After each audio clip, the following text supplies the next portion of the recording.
Tom Cruise is a talented actor, proud Scientologist, and someone who has had more than one embarrassing moment that's been documented. Don't worry, the couch jumping will be on today's list, along with some offhand comments and egg troubles. Less awkward or confrontational than simply confusing, Tom Cruise's appearance on David Letterman's late night talk show in the mid-90s saw the actor laugh for about 7 minutes straight. Trying to relate an anecdote about his latest movie, Cruise cracked up near the beginning of the interview and couldn't stop laughing for the entire thing.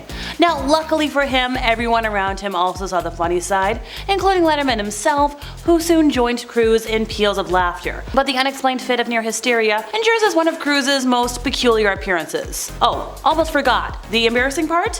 He totally farted as well because of how much he was laughing. This wasn't the only time Cruise had a weird moment on the Letterman show, by the way. He appeared on the show for an interview in 1999 where he recalled an instance when on a flight to Colorado, he hindered oxygen supply of a passenger. Cruise, his co-pilot, and passengers had put on oxygen masks since they were flying at high altitudes, and soon realized that there wasn't enough oxygen available to stay alert at that height. So Cruise and his co-pilot decided to disconnect the oxygen mask for a passenger so they could continue with their journey. Now Tom was laughing, and Letterman was like, Tom went on to describe how passengers passed out in the plane due to oxygen deficiency, and he just kept laughing, and Letterman was getting more and more uneasy. So he asked Tom, but honestly, looking at it from another direction, isn't that attempted, bad things? You just turned a guy's oxygen off. You're lucky you're not doing time, for the love of God. However, after Tom Cruise, did guarantee the passenger's safety, he mentioned like, no, he's fine, all good. The guys kept laughing, but still, awkward. So Tom kept speaking through not one, but 2 attempts to get him off stage at the 2007 Bambi Awards. Now the Bambi, often called the Bambi Award and stylized in all caps, is a German award presented annually by Hubert Berta Media to recognize excellence in international media and television to personalities in the media, arts, culture, sports, and other fields with vision and creativity who affected and inspired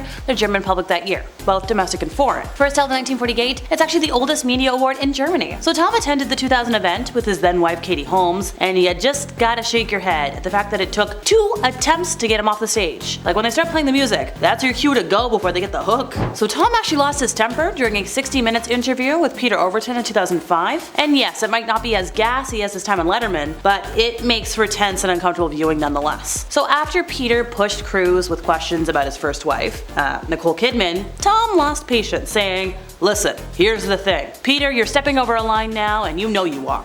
I'm just telling you right now, put your manners back in." But Peter's a seasoned journalist, and he knows it's his job, well, his obligation, to get folks in Australia the gossip. He's like, I suppose it's a question that people want to know, and Tom's already speaking over him, going, Peter. By the way, in order to actually interview Tom Cruise, Peter was required to attend a 4-hour crash course in Scientology. Much of this interview involves Tom Cruise singing the praises of his church, and Peter's like, do you feel discriminated against when people say this is what Scientology is? That you're a bunch of lunatics? And Tom's like, Peter's like, Tom. He's like, well, nobody's ever said that to me. Yeah, I feel like that's a lie, but you do you, pal. Tom Cruise undertook what might have been his weirdest film role ever in 2008's Tropic Thunder as the balding, paunchy studio executive Les Grossman. Almost unrecognizable in the part, Cruise then reprised the character for a bizarre dance during the 2010 MTV Awards, where he danced on stage next to J-Lo. And if I remember correctly, he tried to sell Twilight stars Robert Pattinson and Taylor Lautner on a new film called Badass Cops, and it wasn't good. Just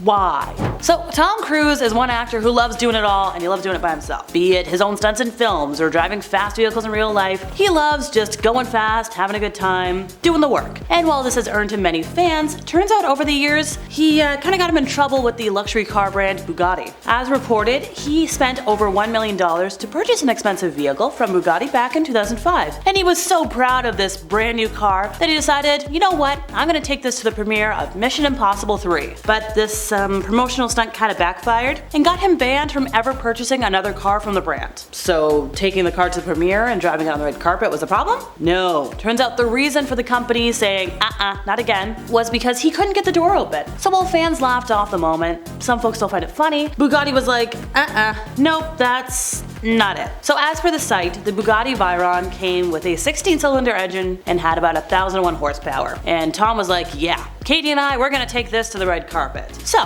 he got out of his side with ease, but it took him not one, not two, 7 attempts to get Katie's door open. Around, I think 40 seconds went by before he could get it open. Now when it did finally open, he helped Katie out of the car, waved to the millions watching them with smiles on their faces. The car company wasn't too pleased because it makes it look like their vehicles are defective. So last year, Tom Cruise found himself on the wrong side of one of Tonight Show host Jimmy Fallon's challenges, and it kind of resulted in him being completely embarrassed. So after introducing his guest, Fallon then told viewers and the audience that he and Cruise were gonna go head to head in egg Russian roulette. Now Fallon's sidekick Higgins explained the rules. Here in my hand I have 12 eggs, 8 of them hard boiled, 4 of them still raw. You and Tom will take to select 1 egg at a time and smash it on top of your head. You will not know which are raw and which are hard boiled. So after that was explained, the guys were ready to go. So Fallon was like, I'll be a gentleman. You go first. Which gives Tom Cruise a good chance of picking one of the hard-boiled eggs. So, felt it in his hand for a moment, unsure, before cracking it over his head. Well, he wound up with egg on his face right away. Now, Fallon was kind of stunned because that's never happened. And he went on to say, like,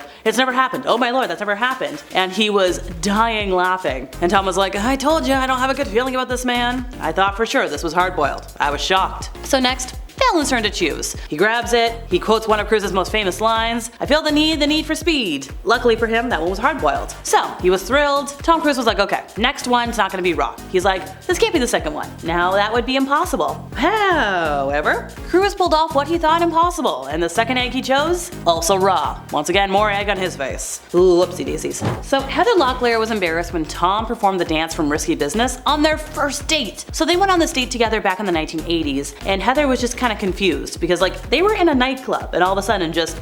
So she was sitting down with Chelsea Handler when she was hosting a show, and she's like, we'd auditioned for something together, and he didn't have any friends. I mean, not that he doesn't have any friends. Out here he didn't have friends. So we went out and we went dancing. And you know in Risky Business where he does that dance in his underwear and he does the splits? Well, we were dancing at a club and he went into that. He started doing the splits. You just kind of stand there and don't know what to do. Like, do you dance around him? So I was like, I'll just sit down and you can, look, I've seen enough nights where liquored up theater friends decide to randomly start performing. But that's normally in a house party, not a club. So as I mentioned before, Tom Cruise is well known for performing his own stunts in films, with the Mission Impossible franchise providing a wealth of opportunities to indulge the daredevil. However, after scaling the world's tallest building and being launched into the air tied to the outside of an airplane, there was one stunt in Mission Impossible Fallout that took a toll on him. So as he jumped from one rooftop to another, he broke his ankle in a grisly clip that he shared on the Graham Norton show. Poor schmuck, ankle injuries hurt. This one's a doozy. So Tom decided to criticize Brooke Shields' use of antidepressants in 2005. So this was one of his other most infamous appearances on a talk show. It was sitting down with Matt Lauer during a 2005 interview on the Today Show. So Brooke Shields had admitted to using antidepressants to medicate postpartum depression, and Tom spoke out about prescriptions and about the practice of psychiatry, which he called a pseudoscience. He also called her irresponsible. He's like, look, here's the problem. You don't know the history of psychiatry. I do. Yes, he did later admit that he sounded arrogant there. But he said, there was no such thing as a chemical imbalance. And sir, there is also no such thing as a thetan, but you do you. So this led to an obvious rift between the two stars in response to this, and Brooke said, you know what, stick to saving the world from aliens, pal. Brooke went on to call his comments a disservice to mothers everywhere. Now, later in the years, they did meet up. Cruise apologized to Brooke, but like, no.